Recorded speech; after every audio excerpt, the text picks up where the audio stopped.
2, 3, 4, 5. Olá, pessoal. Boa tarde a todas, a todos e a todes. Agradecendo o convite, né, do coletivo Africanidades, para partilhar um pouquinho com vocês sobre a minha prática de trabalho. Atualmente, eu componho a gestão, né, da MF Saturnino Pereira, localizada aqui na cidade de Tiradentes. Entretanto, né, a minha trajetória dentro da educação, ela vem desde o ano de 2015, né, eu atuei na educação infantil por 4 anos, né, 5 anos na educação infantil, e venho fazendo alguns trabalhos a partir da educação étnico-racial, né. Eu quero compartilhar aqui com vocês um pouquinho dessa trajetória dentro da educação, que começa nesse ano de 2015, onde a minha primeira escola foi lá na Zona Sul, Vila Gilda, onde eu tive contato um pouco com os referenciais, né, dentro da educação, a partir da Lei 10.639. E nesse ano,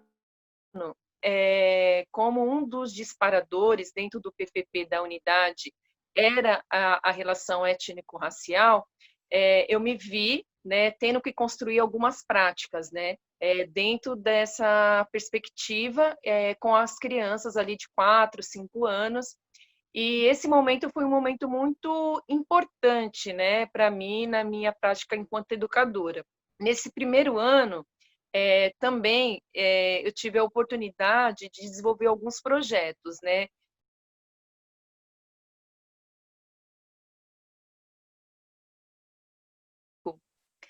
Então, e aí nesse ano de 2015, quando eu entro na rede municipal, um dos disparadores dentro do projeto político pedagógico, né, o PPP, era o eixo para trabalhar as questões étnico-raciais. E aí, em conjunto com isso, eu tive uma experiência com uma das alunas que auto se mutilava, né. Essa criança, ela não tinha aceitação do seu cabelo. E aí aquilo me impactou muito, né, no sentido de pensar, né, como que eu poderia ajudar e ampliar um pouco, essa relação de representatividade para as crianças, né. E aí eu comecei a recolher alguns livros, né, que trouxessem, negros e negras como protagonista, né, como referência para essas crianças. E aí eu tive um encontro com um livro chamado Camazu, né, da autora Carla Caruso, que recolhe um conto de Angola, né, que é um conto chamado Menino e o Rio, mas que ela transforma isso num livro chamado Camazu. E aí eu comecei a fazer a contação da história, né, porque é um livro, uma história um pouco extensa, e aí eu comecei a fazer a narrativa, né, uma contação de história envolvendo aquelas crianças a partir desses referenciais, né, de ancestralidade, né, no caso o livro, o Kamazu, eu vou até fazer essa contação da história para vocês, é um livro muito bonito, que traz a relação também medicinal, né, que o nome Kamazu significa medicinal. E aí eu fui trazendo esses elementos, né, da cultura afro, né, pesquisando e buscando, mas tudo isso de uma forma muito leve e também uma forma de positivar a identidade dessas crianças, né. E eu fui trabalhando esses contextos, porque além dessa relação, desse estereótipo, dessa não aceitação, a gente tinha também nesse cenário o personagem da Frozen, né, que foi o boom, né, para a criançada, e a criançada queria ser Frozen, né. Então isso para as crianças negras tinha um peso muito grande, né, porque além de eu não aceitar o meu cabelo, é, essa idealização da princesa, né, do ser branco. Então, era uma forma de pensar e positivar essa autoestima dessas crianças, trazendo elementos da cultura africana, né? E aí eu fui fazendo esse trabalho, né, nesse ano de 2015, e aí foi muito positivo. Uma das coisas também que foi muito importante, que depois eu vou socializar com vocês, foi a construção das bonecas Abayomi, né, que significa encontro precioso, né? A Biomi também foi uma estratégia que eu utilizei não só para o trabalho com as crianças, mas também para sensibilizar as famílias, né? Porque ainda essa relação do preconceito, tudo que advém de África, ainda é muito presente dentro da nossa sociedade, né? Então, para além do trabalho com as crianças, eu precisava atingir também as famílias. E aí foi uma estratégia que eu utilizei nesse mesmo ano. No final desse ano letivo, eu fiz uma apresentação cultural, trabalhando um pouco essa relação da cor, do corpo, né? Porque também remete aos valores civilizatórios, né? Tanto a oralidade, a ancestralidade, a questão corporal. E aí eu fui trabalhando diversos elementos na minha prática diária com aquelas crianças. E foi muito bonito, né? Porque aí a gente envolveu a capoeira, envolveu os tambores, né? E conseguiu sensibilizar essas famílias a partir de uma consciência mais ampla, né? Sem essa relação mais pejorativa, principalmente também na questão da religião, né? Porque ainda tem esse mito quando a gente traz a relação do tambor, né? Esse preconceito a partir de uma relação interreligiosa, né? Com as religiões de matrizes africana.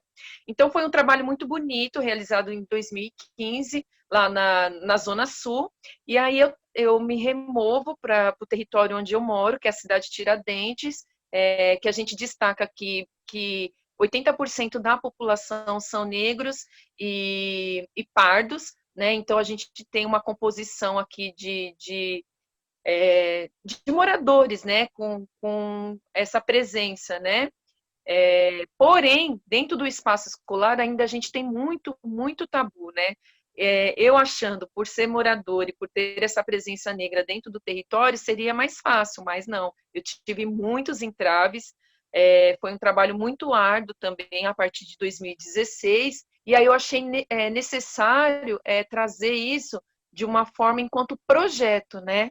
Para alcançar a efetivação da Lei 10.639, mas também para fundamentar teoricamente essas ações, né? Que para mim já era muito claro, né? Mas infelizmente dentro desse espaço escolar e da educação formal, eu encontrei essa dificuldade. E aí eu formulei um projeto, ele nasce ali no ano de 2016, África Somos Todos Nós, mas à medida que eu ia fazendo essas ações, eu percebia que ainda era necessário também o meu aprofundamento teórico. E aí eu entro na universidade, né, no programa Abdias do Nascimento, na Federal, lá em Guarulhos, na tentativa de fazer esse aprofundamento teórico. E aí lá eu consegui bastante respaldo nesse sentido e também buscando fundamentar essa minha prática, né? A partir de autores que já vêm com essa trajetória dentro do espaço da universidade. E aí eu fui fazendo esse trabalho, aí nessa escola eu consegui também alcançar as famílias, né? Porque eu acredito que o trabalho com a criança, sem o trabalho em conjunto com a família, a gente cria um distanciamento, porque a criança, ela é muito aberta a compreender e absorver essa relação de cultura, essa relação da história, né? Essa necessidade do corpo, porque a criança em si, ela é movimento.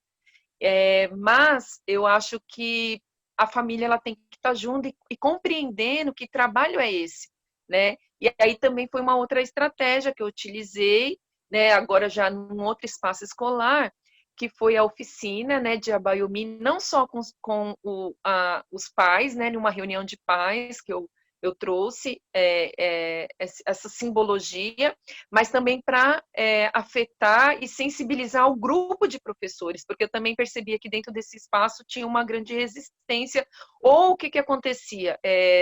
Falar da Lei 10.639 e a questão de África era muito pontual em 20 de novembro, e sem contextualizar isso para as crianças e sem envolver isso numa prática diária. Então, a minha ideia era ir na contramão disso, né? É falar desses valores civilizatórios que compõem a nossa identidade no decorrer do ano. Então, a gente vai brincar de ciranda, a gente vai trazer os contos africanos, né? A gente vai trazer diversas práticas que engloba uma educação antirracista e uma educação para as relações étnico-raciais durante todo o período. E aí eu fui fazendo esse trabalho, né? Ao mesmo tempo que eu fazia essa prática, eu tomava o cuidado de ir registrando esses processos, que eu acho que é uma coisa que nos ajuda a fundamentar a nossa prática. E aí eu fui escrevendo e esse projeto foi ganhando corpo, né? Aí eu consegui aprofundar mais, teoricamente, no ano de 2017, né? Fui trazendo mais, dando mais visibilidade para essas ações. No ano de 2018, eu comecei a concorrer, né, com esse projeto que eu havia iniciado, e isso deu uma visibilidade para a escola, né, porque a partir desse projeto houve um convite, tanto para começar a fazer essa formação com professores, a partir da Diretoria Regional de Educação de Guaianazes, né, que é a unidade, a diretoria a qual eu estou ligada. E aí eu comecei a fazer esses processos formativos com um grupo de professores, né, a partir dessa prática. E mesmo tendo resistência por parte da gestão da unidade, isso ampliou de tal forma que eles tiveram que incluir essa temática dentro do projeto político da unidade. Para mim isso foi um ganho, né, porque aí não era mais algo pontual, né? Mas era algo efetivo que, independente da professora Alexandra, isso ia ter que ser circulado entre os demais pares. E aí a gente foi fazendo esse trabalho e eu comecei a fazer esses processos formativos dentro da DIPED também, né, que é a divisão pedagógica dentro da DRE, que é encarregada em fazer esses processos formativos. E aí isso foi ganhando uma dimensão, e aí no final do ano de 2019, eu recebi um convite para compor nessa unidade a qual que eu estou e que eu gosto muito de marcar, porque é uma gestão com 5 mulheres negras, dentro de um território extremamente vulnerável e periférico, e que já tem uma construção justamente porque a gestão dessa escola marca a importância dessa educação antirracista, e aí a gente vem dando continuidade a esses processos. Mesmo nesse momento de pandemia, de isolamento social, essa temática ela está presente dentro do nosso cotidiano da escola. E aí um fenômeno que eu destaco, que agora não estando mais em sala de aula, mas também tensionando para que isso seja uma prática diária dos professores, não algo pontual, trazer essa inserção da comunidade. E quando a gente olha esse recorte das mazelas sociais, a figura e a presença que a gente vê dentro desses espaços é da mulher negra, né? Então, esse recorte social e de fragilidade, né, a gente sabe, por uma questão estrutural do racismo, ela tem cor e tem classe, né, e gênero. Então, é o que a gente vem aprofundando, né? Então, a minha ideia hoje é partilhar um pouquinho essa história, né? Esse percurso, né? O qual eu fui construindo, né? A partir da educação étnico-racial e partilhar um pouquinho essa vivência da prática da Biomi e uma contação de história para vocês.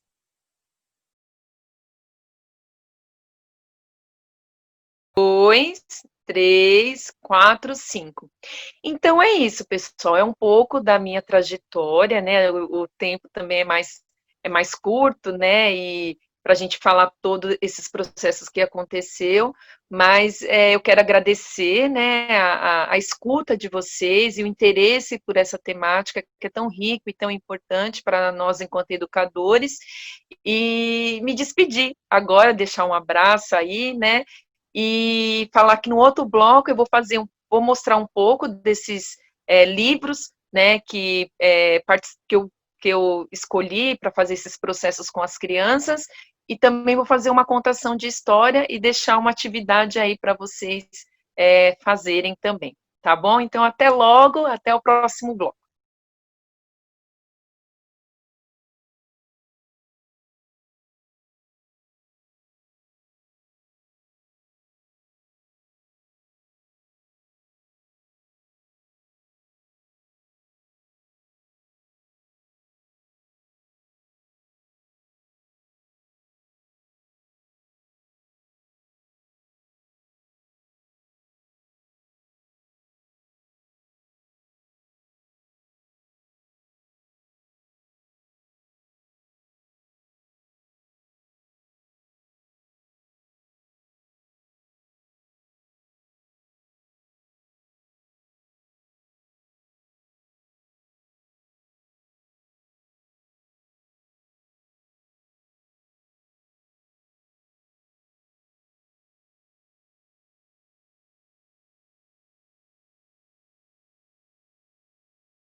4, 5. Olá, pessoal. Então, voltamos aqui para o segundo bloco e eu quero partilhar com vocês alguns livrinhos da literatura infantil que me ajudaram nesse processo de desenvolver esse projeto com a criançada. Um deles é esse livrinho aqui, ó, da autora Aparecida de Jesus Ferreira, que é As Bonecas Negras de Lara. Nesse livrinho é muito interessante porque ele trabalha tanto a questão de raça, questão de gênero, né? Porque ele trabalha ali na questão de meninos e meninas, é bem interessante.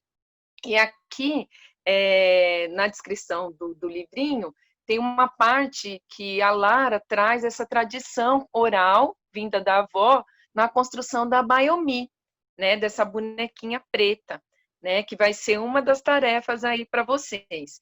Então, esse foi um livrinho muito importante na composição do projeto. O livro Amoras, também do Emicida, porque eu acho que a gente faz uma discussão também no campo da interreligiosidade. Chuvas de Manga, muito bom também. Escola de Chuva, desculpa, esse é o Escola de Chuva, mas tem o Chuva de Manga, que é também desse mesmo autor.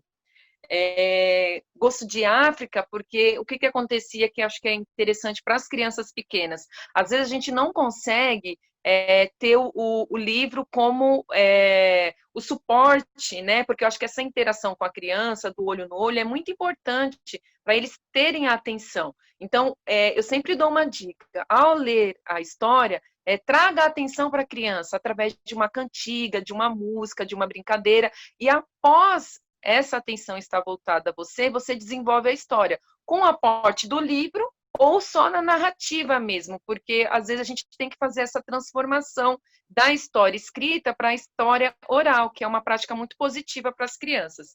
E aí, eu vou contar agora uma história para vocês, que é um conto, não tem escrito esse conto, é uma narrativa, uma contação de história que eu recebi vinda República Democrática do Congo, um país, e aí uma dica também. É importante sempre a gente localizar, porque quando a gente fala de África, a gente está falando de que África? A partir de. É um continente, mas com 54 países. Então, é importante a gente ampliar, né, essa questão também a partir de África, né? Compreendendo que esse continente com 54 países é rico em culturas, em dialetos, né? E aí essa história começa assim.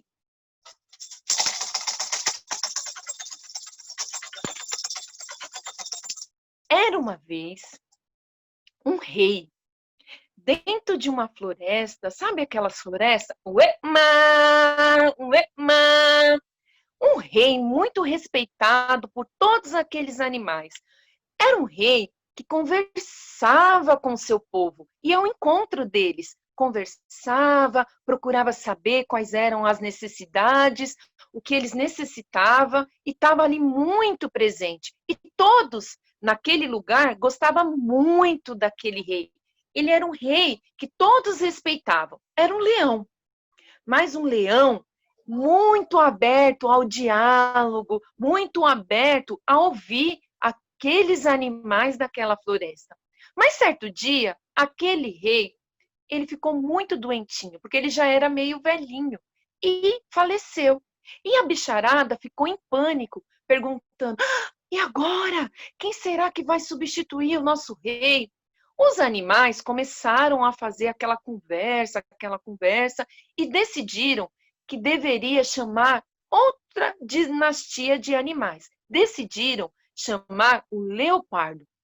E aí convocaram o leopardo. Leopardo, você será o novo rei. O leopardo, todo empoderado, falou: oh, oh, mas já era, não, já era tempo de trocar só os leões, agora tem que ser o leopardo mesmo. E assim foi. O leopardo subiu numa pedra, todo impotente, falou: agora vai ser o reinado dos leopardos.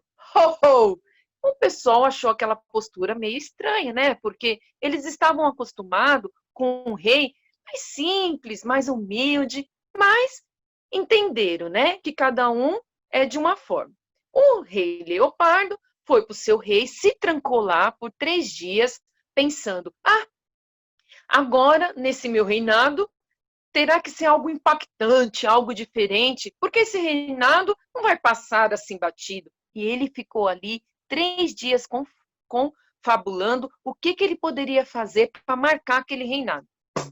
Chegou lá no terceiro dia, chamou toda a bicharada e falou: a partir de hoje, em República Democrática do Congo, não haverá mais banhos cheirosos, comidas gostosas e dança por aqui. A bicharada ficou em pânico. Como assim? Por quê? Lá, mesmo quando algum parente morria, isso era uma tradição.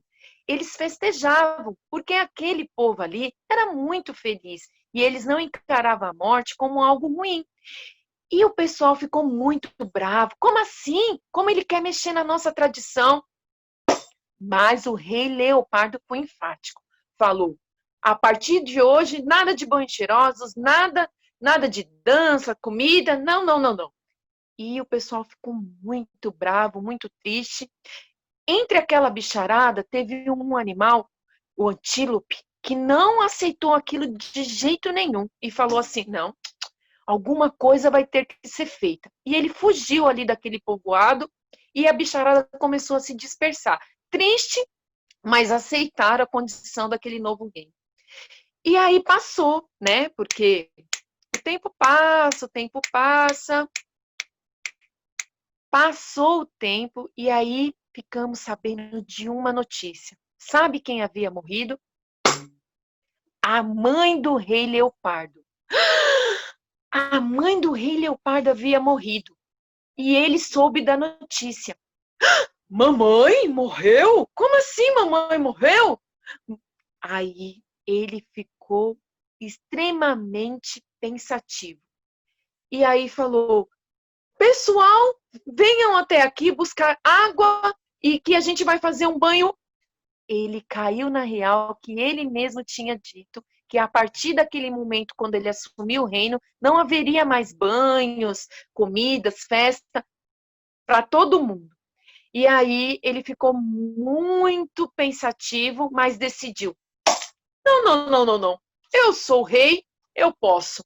Mandou os animais ali do reino buscar banho, água, né? Banho cheiroso, perfumes, comidas. O pessoal ficou meio bravo e falou: ué, mas ele mesmo não falou que não podia mais? Mas decidiram, né? Enfim, né? Aceitar aquela condição. Vamos, vamos, vamos, rápido! E os animais foram lá tentar trazer a água, né? Para fazer o banho cheiroso. Só que ao chegar naquele lugar da fonte, cada animal que chegava lá ouvia um barulho. Quando eles iam abaixar para pegar a água,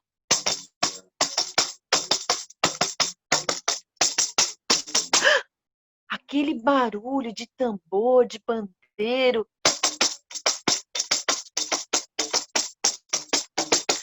Quando o animal ia abaixar, pá, começava a dançar. Dançava tanto, tanto, tanto, que desmaiava. Aí o rei Leopardo falou: ué, mas até agora já mandei a dona Tartaruga, já mandei a dona Raposa e nada. Já sei, vou mandar alguém mais rápido. Seu macaco, vem aqui rápido e rasteiro, que o senhor é muito ágil, vai até a fonte e me busca água, porque a minha palavra não está valendo nada nesse reinado. E o seu macaco, muito ágil, foi lá rapidinho, pulando nos galhos e chegou na fonte. Quando o seu macaco olhou, viu um monte de bicho caído no chão, exausto, mas com um semblante muito bom. Seu macaco, quando foi abaixar para pegar água, viu o barulho do tambor, do pandeiro e começou a dançar, dançar, dançar e desmaiou também. Nessa altura do campeonato, o rei Leopardo estava muito bravo e falou: oh, mas isso eu não sei mais o que fazer. Nossa, a minha voz não tem respeito nenhum com esses animais. Vou eu mesmo saber o que está acontecendo. E ele foi. Chegando lá na fonte, ele viu aquela bicharada caída, exausta, e decidiu pegar a água mesmo. Quando ele abaixou para pegar água, o som do tambor, do pandeiro, começou a ferver tão alto que ele também não resistiu. Começou a dançar, dançar, dançar, dançar, dançar. Se alegrou tanto, tanto, tanto, que veio aquela alegria dentro do seu coração. Os animais que estavam caídos lá, exaustos, começou a observar que o próprio rei estava dançando. E abriram os olhos, olhando aquilo, e falou, rei! E o rei caiu a ficha. Caiu a ficha do rei naquele momento. E ele viu a besteira que ele tinha feito em dado uma ordem que ia de encontro o que é cultural daquele povo. E falou assim, meu Deus, o que que eu fiz? Né? Como que eu posso tirar isso desse povo? A dança, a comida, né? Como que eu posso os banhos cheirosos e os animais? Pois é, rei. A gente ficou muito triste. Ele levantou aqueles animais e pediu desculpa para aqueles animais, ficou muito envergonhado com a sua postura e decidiu que naquele dia todos ali, aquele povoado, poderia voltar às suas tradições. Poderia ter banhos cheirosos, comidas gostosas, e todos ali poderiam ser e trazer aquela tradição tão viva naquele povo. E aí ele ficou um pouco curioso e falou, ué, mas quem que teve essa ideia, esse barulho, da onde está vindo? E era o antílope. O antílope não aceitou aquela condição de opressão. Ele, através da música e através da sua tradição, resolveu afetar aquele rei e conseguiu. Ele saiu da mata, falou: "Foi eu, rei. Eu não podia jamais deixar acabar a tradição do nosso povo, porque aqui, em República Democrática do Congo, somos todos munidos de muita energia, de muita circularidade, de muito axé, e isso faz parte da nossa identidade." O rei concordou, abraçou todos aqueles animais e decidiu que a República Democrática do Congo seria marcada por não só um dia de festa, mas 3 dias. E aquele reinado foi o reinado mais feliz daquele povoado. E o rei Leopardo ficou marcado assim. Gostaram da história? Então, essa é uma história, eu encurtei aqui, adaptei, né, porque o nosso tempo é curtinho, mas é uma história que eu gosto de fazer com a participação de outras pessoas, né, inclusive aí no Africanidades eu tive essa oportunidade de incluir, eu acho que é importante, nesses personagens, você pode incluir as pessoas, né, para elas dançarem, é muito legal trabalhar essa dimensão do corpo também, né, e aí eu fiz essa história aqui curtinha para vocês, né, falando da importância da gente trazer essa relação da ancestralidade, né, da história de um povo, né, da nossa história, né, dentro da construção da identidade. Porque também quando a gente olha a construção social da nossa nação, a gente vê esse apagamento, né, de culturas tão ricas que dos povos originários, né, dos povos afros. Então é importante resgatar essas narrativas. Então a ideia também para vocês agora é buscar um livro, né, ou um conto que vocês se apropriem dessa história e faça um vídeo curto, né, de uma contação de história, com o aporte do livro, pode ser utilizado do livro, ou não, ou só a narrativa mesmo. Então, eu gostaria de deixar essa tarefinha, né, essa proposição aí para vocês da construção dessa parte pedagógica. E também eu ia sugerir uma outra atividade pedagógica e não teórica, que vocês fizessem nesse livrinho aqui, As Bonecas Negras de Lara, fala um pouquinho como que faz, e aí também pode ser uma pesquisa que vocês fazem aí nesses canais, que hoje já tem uma publicidade bem grande, como construir a Baiomi. O significado da Abaiomi, né, que é encontro precioso, ele fala um pouco também dessa resistência das mulheres, né, que nessa travessia de África para o Brasil, né, nessa travessia do navio negreiro, era uma forma de acalanto, que essas mães rasgavam, né, as suas roupas e fazia essa bonequinha como uma forma de acalanto para essas crianças. Então, a ideia é vocês construírem uma Biomi também e entregar para alguém que é precioso para vocês. Tá bom, pessoal? Eu encerro a minha participação aqui, espero que vocês tenham gostado. Vou deixar meu e-mail, meu contato, o que tiver ao meu alcance aí para a gente ir socializando e trocando enquanto prática, eu estou à disposição, tá bom? Um grande abraço e Ubuntu. Eu só sou porque nós somos, tá bom? Beijo.